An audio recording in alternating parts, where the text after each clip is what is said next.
Hello everyone, इस video में हम बात करेंगे उन सारे टूल्स एंड टेक्नोलॉजीज़ के बारे में जो कि एक डेवऑप्स इंजीनियर के लिए बहुत ज़्यादा इम्पॉर्टेंट है। तो अगर आप डेवऑप्स इंजीनियर बनना चाहते हो या आप डेवऑप्स में करियर बनाना चाहते हो तो इस रोड मैप को फॉलो कीजिए और इस वीडियो को एंड तक देखिए। डेवऑप्स की हम अगर बात करें तो डेवऑप्स आज मार्केट में बहुत ज़्यादा ट्रेंडिंग है। काफ़ी सारे जॉब्स अवेलेबल है। हर कंपनी को डेवऑप्स इंजीनियर की ज़रूरत है, बट मार्केट में बंदे ही नहीं है जिनके पास रेलेवेंट स्किल्स हो। इस वीडियो में हम उन सारी स्किल्स की बात करेंगे ताकि आपको डेवऑप्स की जॉब मिलने में आसानी हो। और जॉब्स की अगर हम बात करें तो डेवऑप्स की job one of the highest paying salaries है। एक सर्वे के हिसाब से DevOps is second in the 15 highest paying IT jobs, और एक यूएस फ्रेशर को डेवऑप्स में 1,15,000 डॉलर्स मिलते हैं। तो अगर आप डेवऑप्स इंजीनियर हो तो आपके पास पैसों की कमी बिल्कुल भी नहीं होने वाली है। काफ़ी पैसे होंगे बट पैसा आसानी से मिलता नहीं है। आपको बहुत सारे चीज़ें सीखनी पड़ेगी, काफ़ी मेहनत करनी पड़ेगी, बहुत सारे टूल्स का नॉलेज आपके पास होना चाहिए। तो ये सारे टूल्स आपको सीखने पड़ेंगे। और अगर आप स्टार्ट कर रहे हो तो काफ़ी कंफ्यूजिंग रहेगा कि आप कौन सा टूल पहले सीखोगे, कौन सा नेक्स्ट सीखोगे, कहाँ से स्टार्ट करना है। तो टेंशन नहीं लेने का। इस वीडियो में मैं आपको रोड मैप बना के दूंगा और सारे टूल्स के बारे में बताऊंगा, कौन सा आप स्टार्ट करोगे और कहाँ से आपको पढ़ना है, कहाँ से आपको रिसोर्सेस मिलेंगे। ये सारी चीज़ें मैं आपको इस वीडियो में बताऊंगा। इस वीडियो के एंड में आपकी सारी कन्फ्यूजन दूर हो जाएगी। और अगर आप इस वीडियो को फॉलो करोगे तो मैं 100% गारंटी देता हूँ कि आपको डेवऑप्स का जॉब रोल आसानी से मिल जाएगा। तो वीडियो स्टार्ट करने से पहले मैं आपसे रिक्वेस्ट करूंगा कि आप प्लीज़ इस चैनल को सब्सक्राइब कीजिए, क्योंकि मैं चाहता हूँ कि ये सारी वीडियोस ज़्यादा से लोगों के पास जाए और उनकी हेल्प हो। क्योंकि मैंने काफ़ी लोगों को देखा है जो पैसे भरते हैं ये सारी चीज़ों के लिए, और मैं चाहता हूँ कि ये सारी चीज़ें फ्री रहे यूट्यूब पे। तो आप प्लीज़ मेरे को सपोर्ट करें और सब्सक्राइब करें इस चैनल को। तो शुरू करते हैं। सबसे पहली स्किल्स जो एक डेवऑप्स इंजीनियर के लिए ज़रूरी है वो है प्रोग्रामिंग लैंग्वेज। डेवऑप्स जॉब के लिए ज़्यादा प्रोग्रामिंग करने की ज़रूरत नहीं होती है, बट अगर आप कोड को कॉन्फ़िगर कर रहे हो, डेवलपर का कोड अगर आप चेक कर रहे हो तो आपको प्रोग्रामिंग लैंग्वेज आनी चाहिए। और आपके पास काफ़ी सारे ऑप्शंस हैं। आप पाइथन चूज़ कर सकते हो, गो चूज़ कर सकते हो, नोड जेएस, रूबी और अलग-अलग ऑप्शंस है। आपको इसमें इनमें से किसी एक को चूज़ करना है। और अगर आप स्टार्ट कर रहे हो और कंफ्यूज हो किस लैंग्वेज को मैं चूज़ करूँ तो मैं रिकमेंड करूँगा कि आप पाइथन को चूज़ करें, क्योंकि पाइथन काफ़ी ईजी है, बहुत सही लैंग्वेज है और बहुत सारे फंक्शंस और लाइब्रेरीज है पाइथन की जो कि एक डेवऑप्स रोल को काफ़ी ईजी बना देती है। अगर आपकी कोई और लैंग्वेज है तो आप प्लीज़ कमेंट करें कि आपकी कौन सी फेवरेट प्रोग्रामिंग लैंग्वेज है, मैं प्लीज जानना चाहूँगा।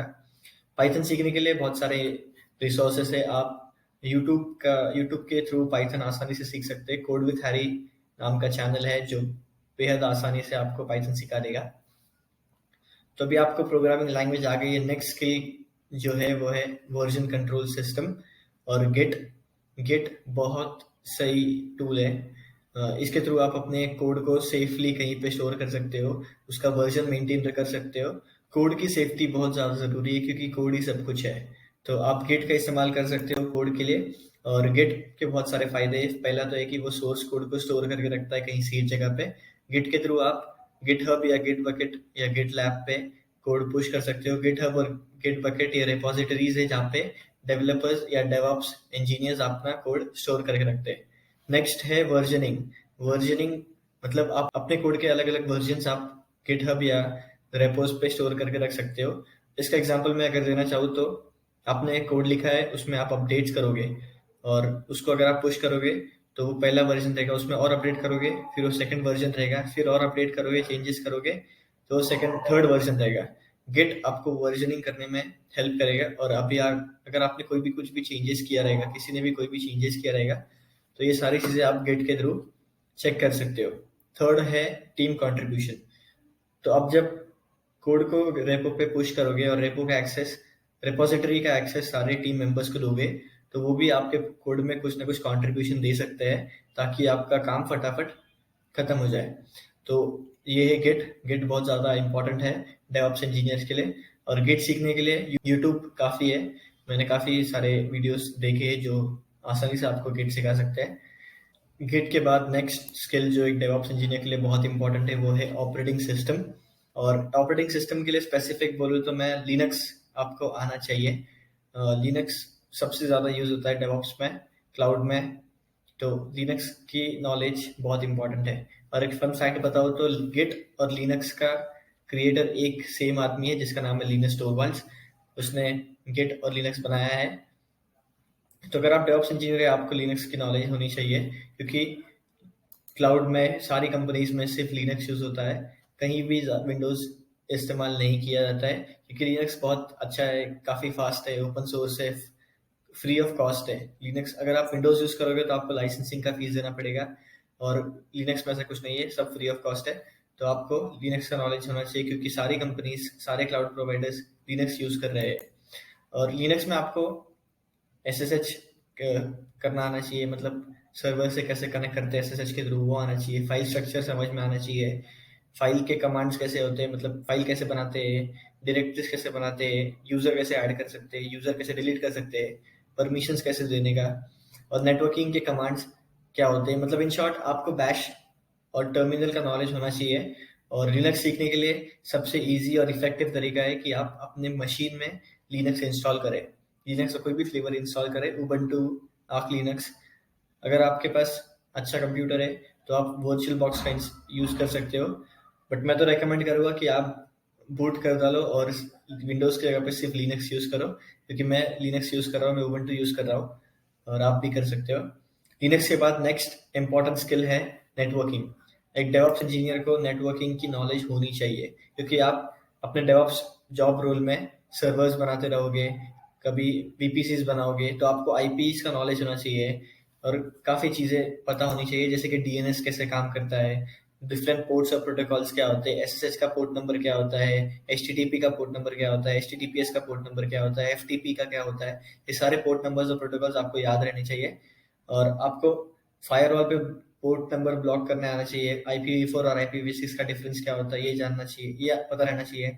उसके बाद इलास्टिक IPs क्या होती है, साइडर रेंज क्या होता है, आप IPs को कैसे डिस्ट्रीब्यूट करोगे सबनेट्स में, वो नॉलेज आपको रहना चाहिए।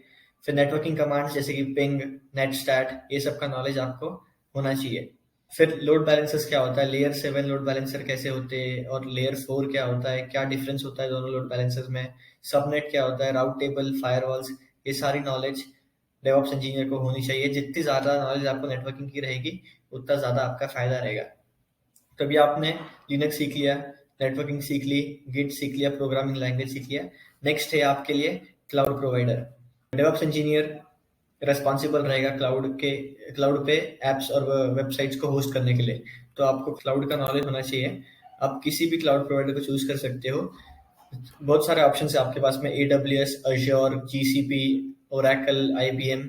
आपको किसी भी एक को चूज करना है और उसमें ही अच्छे से सीखना है, क्योंकि सारे क्लाउड सर्विसेज सेम होते हैं, सिर्फ नाम का डिफरेंस होता है। अगर आपने एक भी सीख लिया तो बाकियों को आसानी से सीख सकते हो। मैं रेकमेंड करूंगा कि आप सर्टिफिकेशन के थ्रू सीखना चालू करें, क्योंकि वो एक पाथ आपके लिए क्रिएट करेगा सीखने के लिए। और मैंने रिसेंटली AWS सोल्यूशंस आर्किटेक्ट का एग्ज़ाम क्लियर किया है। आप चाहो तो इस वीडियो को चेक कर सकते हो, मैं इसको लिंक कर दूंगा यहाँ पे, या डिस्क्रिप्शन बॉक्स में पोस्ट कर दूंगा। और सर्टिफिकेशन की बहुत ज़्यादा इंपॉर्टेंस रहती है। अगर आप डेवऑप्स जॉब सर्च कर रहे हो और आपके पास सर्टिफिकेशंस है, तो आपको ज़्यादा चांसेस है कि आपको जॉब मिलेगा।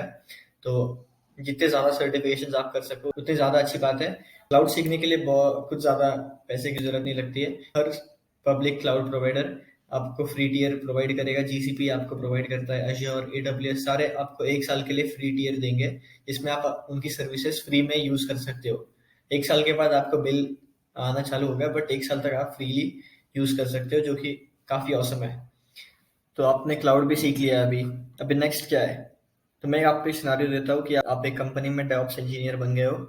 आपके बॉस ने बोला 100 सर्वर्स लॉन्च करो, तो आप कंसोल में जाओगे, पहला सर्वर लॉन्च करोगे, सेकंड सर्वर लॉन्च करोगे, थर्ड सर्वर लॉन्च करोगे, ऐसा करते करते आप 100 सर्वर लॉन्च करोगे। और अगर आप ऐसा करते रहोगे तो आपका पूरा दिन सिर्फ सर्वर लॉन्च करने में लग जाएगा, और आपका बॉस आपको नेक्स्ट डे ही निकाल देगा। तो इसलिए डेवऑप्स में एक कॉन्सेप्ट आया है जिसका नाम है इंफ्रास्ट्रक्चर एज अ कोड, जिसके अंदर हम मशीन को बताते हैं कि हमको क्या चाहिए और कितने नंबर्स में चाहिए एज अ कोड। हम कोड में लिखते हैं कि हमको लिनक्स के सर्वर्स चाहिए 50 या 100 सर्वर्स चाहिए, और वो अपने आप कोड रन करता है और हमें सारे सर्वर्स हमारे कॉन्फ़िगरेशन के हिसाब से लॉन्च करके देता है। तो इस इंफ्रास्ट्रक्चर कोड को हम बहुत सारे मशीन्स में कर सकते हैं, और इसको हमने डेवऑप्स में क्यों लाया, क्योंकि हमें ड्राई मैकेनिज्म यूज करना है जिसका नाम है डोंट रिपीट योरसेल्फ। एक ही टास्क को हम बार बार ना रिपीट करें, इसके लिए इंफ्रास्ट्रक्चर कोड यूज करते हैं। और दूसरा उसका एडवांटेज है कि लेस कंफ्यूजन और लेस एरर्स।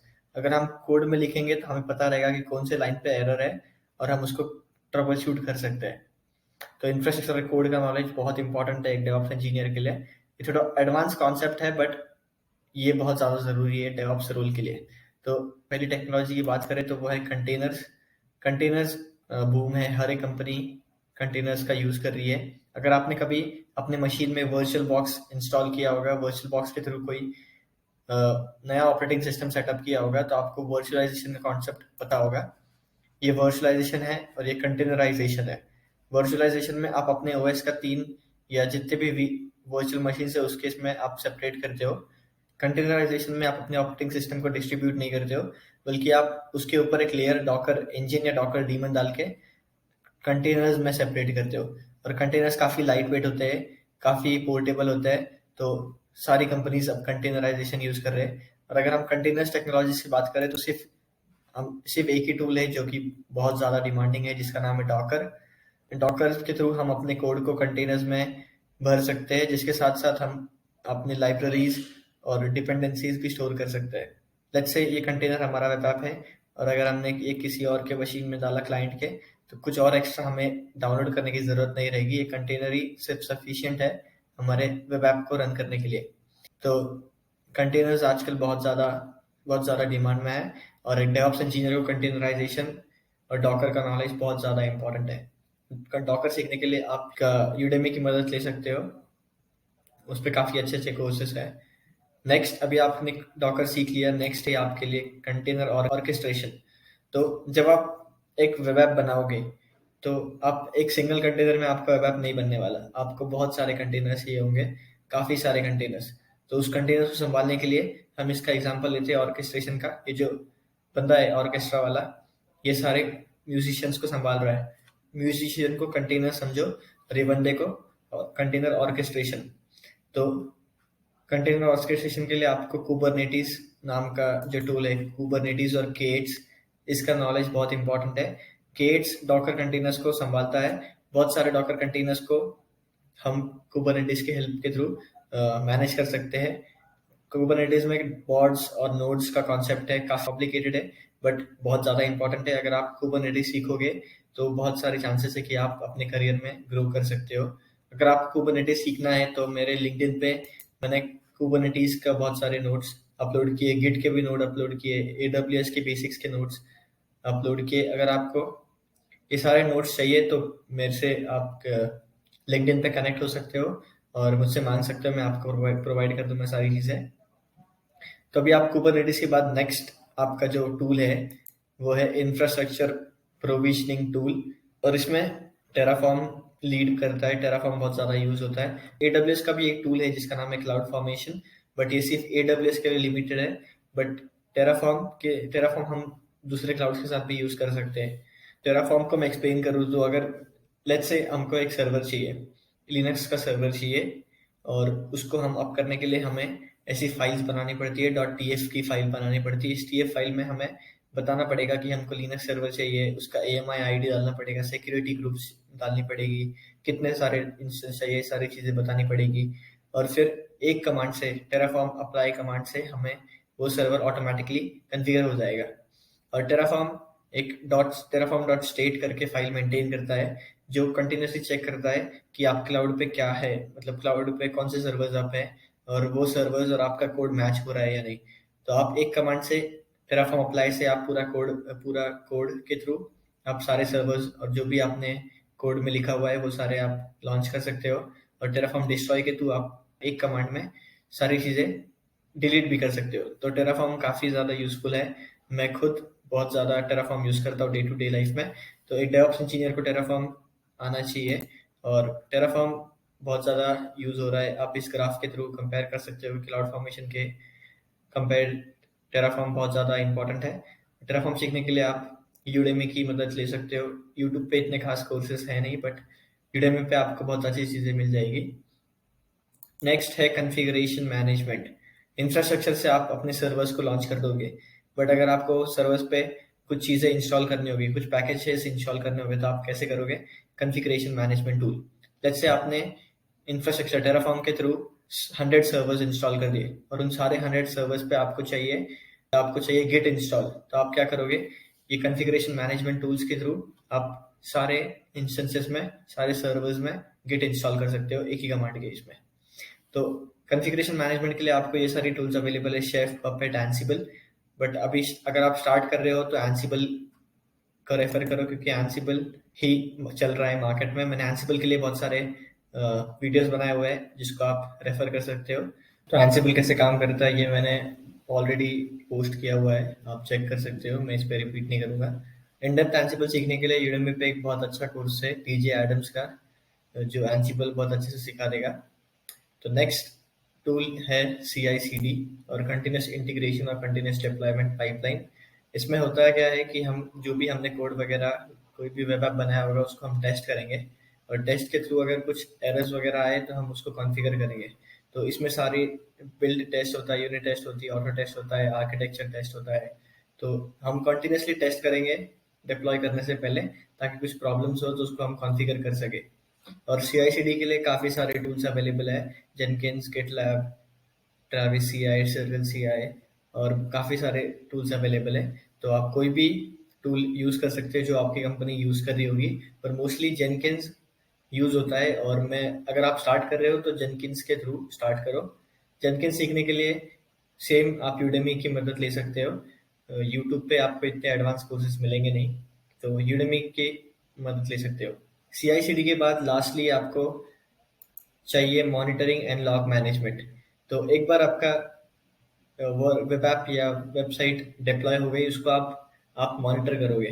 तो एक डेवऑप्स इंजीनियर के लिए मॉनिटरिंग एंड लॉग मैनेजमेंट बहुत ज़्यादा इंपॉर्टेंट है, क्योंकि आपको कंटिन्यूसली आपको चेक करना पड़ेगा कि आपके वेब ऐप या सर्विस में क्या इश्यूज है, सब ठीक से चल रहा है या नहीं, मेमोरी कितना यूज़ कर रहा है, ये सारी चीज़ें आपको चेक करनी पड़ेगी। और अगर कुछ प्रॉब्लम हो तो आप चाहोगे कि आपको वो नोटिफाई करे आइदर स्लैक पे, या आपको मेल आए कि आपकी सर्विसेज अच्छे से परफॉर्म नहीं कर रही है। ये सारी चीज़ें आपको मॉनिटरिंग टूल से पता चलेगी। और वो टूल्स है ग्राफाना, प्रोमीथियस, स्प्लंक या ELK। मोस्टली प्रोमीथियस और ग्राफाना यूज़ होता है, जो कि मैं भी यूज़ कर रहा हूँ आजकल। और डेवऑप्स इंजीनियर को इन सारे टूल्स की ज़रूरत होनी चाहिए। तो ये सारे टूल्स थे जो एक डेवऑप्स इंजीनियर के लिए बहुत ज़्यादा इंपॉर्टेंट है। Last but not the least, हर एक डेवऑप्स इंजीनियर को गूगल करना आना चाहिए, क्योंकि इतनी सारी सर्विसेज और इतने सारे टूल्स आपके दिमाग में नहीं रहने वाले हैं। तो आपको गूगल करना आना चाहिए। सारी चीज़ें गूगल पे अवेलेबल है, स्टैक ओवरफ्लो पे अवेलेबल है, डॉक्यूमेंटेशन में अवेलेबल है, सब कुछ आपको ऑनलाइन अवेलेबल है। बस आपको ढूँढना आना चाहिए, एक डेवऑप्स इंजीनियर को गूगल करना आना चाहिए। और अगर आप ये सारी चीज़ें फॉलो करोगे तो ऑब्वियसली आपको डेवऑप्स के जॉब आसानी से मिल जाएंगे, और कुछ ज़्यादा हार्ड नहीं है। आई होप मैंने सारी चीज़ें कवर की होगी। अगर मैंने नहीं, कुछ चीज़ें मैं भूल चुका होगा या कुछ रह गई होगी, तो प्लीज़ कमेंट करें। आपको कुछ भी क्वेश्चन होगा तो प्लीज़ कमेंट करें और मैं उसका रिप्लाई बिल्कुल दूंगा। तो वीडियो अगर पसंद आया तो प्लीज़ लाइक करें और इस चैनल को सब्सक्राइब करें। सब्सक्राइब करोगे तो आपको और क्लाउड्स और डेवऑप्स की वीडियोस आएगी, और आप अपने करियर में एक्सेल करोगे। तो आई होप आपको ये वीडियो पसंद आई, और वीडियोस के लिए प्लीज़ सब्सक्राइब करें। Thank you, have a good day.